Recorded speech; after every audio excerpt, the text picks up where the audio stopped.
अचार गोरिया कट जेते पूसक इजार गोरिया कने तो देन प्रेमक अचार गोरिया कट जेते पूसक इजार गोरिया तू कोले न एक बेर विचार गोरिया तू कोले न एक बेर विचार गोरिया कट जेते पूसक इजार गोरिया कट जेते पूसक इजार गोरिया कने तो देन प्रेमक अचार गोरिया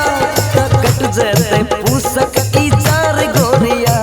कट जेते पूसक इजार गोरिया।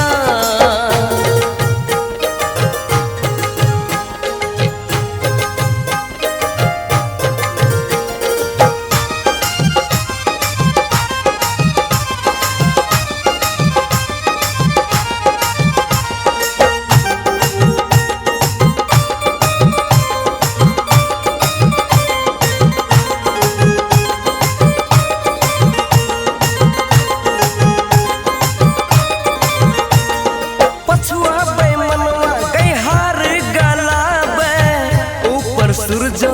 नजर न आवे पछुआ बे मनवा गई हार गलावे ऊपर सूरजो नजर न आवे ऊपर सूरजो गई नजर न आवे अब तो ही कर कोनो जोगार गोरिया तो कट जेते पूसक इजार गोरिया कने तो देन प्रेमक अचार गोरिया कट जेते पूसक इजार गोरिया कने तो देन प्रेमक अचार गोरिया कट जेते पूसक इजार गोरिया कट जेते पूसक इजार गोरिया।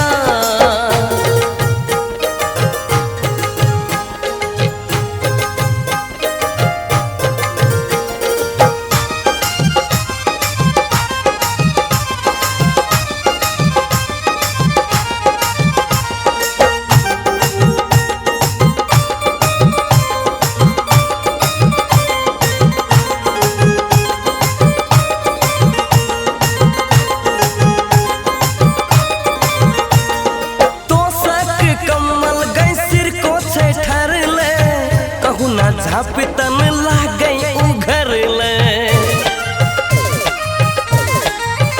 गई तो सक कमल गई सिर को ठर ले कहू ना झापितन लागई उघर ले कहू ना झापितन लागई उघर ले अब के सक ओढ़ा दे